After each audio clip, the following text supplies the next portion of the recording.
Hey everyone, how's it going?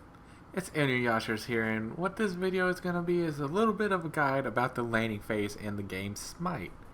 Now if you're new to Smite or MOBAs in general, this should help you out. One of the first things you should check is what items your enemy has bought. Check to see if they have any items that give lifesteal or mana regen. Check to see if they got any potions. Knowing if they have more sustain than you is very important, because if you have more sustain, you can play a little bit more aggressive, as they're not going to be able to recover as much health or mana as you can. Also, another key thing to look at is level. You get free stats upon leveling, so it's important to know who's leveling faster, especially at level 5 in Smite, which is where you get your ultimate. If the enemy god is leveling faster than you, start playing careful at level 4. They're going to hit level 5 first, and thus get their ultimate skill, which is going to be a huge power spike, and they will be looking to take advantage of it. Potions are very important in the game. They can single-handedly win you the laning phase, and in return win you the game with the advantage you can acquire. If you're playing with a champion that has a lot of skills that can poke the enemy gods, you should be looking to get some mana potions so you can keep your mana topped off and keep those skills coming out. If you can get the enemy low, you can possibly get a kill, or at the very least make them play back, making them lose resources. Now, in return, if the enemy has a lot of poke, you might need HP potions. Keeping your HP topped off can be the difference between life and death, and as we know, dying is very bad. Now, another key thing you should be looking at right away is the matchup of the enemy god you're playing against. Are they ranged? Are you ranged?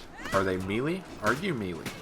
If you're a melee champion and you're playing against an enemy ranged champion, then they can poke you. You gotta stay behind your minions so they can't auto attack you, and you gotta play relatively safe. You should take notes of what skills they can use to poke you down with, and what skills you can use at a safe distance away from them to avoid being harassed to death. As a ranged or mage god, your job is to constantly harass the enemy and poke them as much as possible while maintaining a safe distance. Never commit into melee range until you are guaranteed the kill. Something important to know in the game is that anytime you hit an enemy god, minions, towers, phoenixes, and titans will all hit you. So you need to be very careful at a low level, because those minions can really do a lot of damage on you and even end up killing you if you're not careful. If you want to go in on the enemy, try trimming down the minion wave and killing a few so they don't have as many to hit you.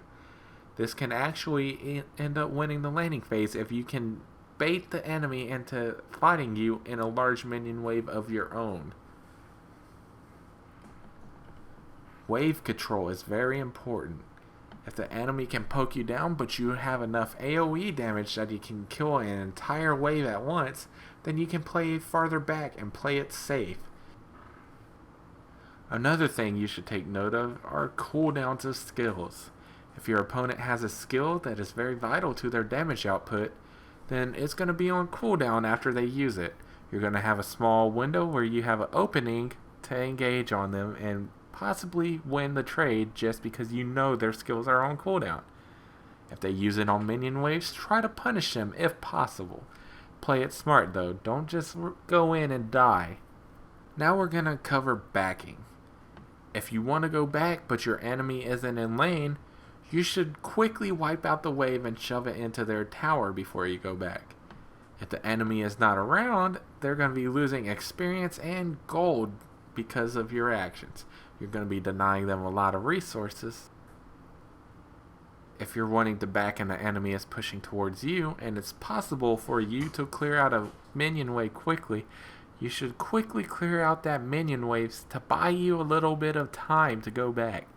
This will make sure you have as little losses as possible, as you might manage to make it back before the next minion wave can make it to your tower. Now, speaking of towers, I strongly suggest for any new player to not hit an enemy god under tower. If you hit an enemy god under tower, the tower will become aggressive to you and it will deal a massive amount of damage. Even if the enemy god is low HP, you can end up getting outplayed and possibly just giving them a kill without securing the kill yourself. So if you're a new player, I highly suggest you avoid hitting enemy gods under towers under all conditions. Also, if you have the enemy shoved up to their tower, you should be aware of the minimap. An enemy could be coming through the jungle to gank you. Pay attention to the other lanes if you're shoved up. If an enemy god is missing from the other lanes, they could be on their way to get to you. You're in their territory, so you need to be playing somewhat safe. Being aware of your surroundings and aware of the mini-map could be the difference between life and death.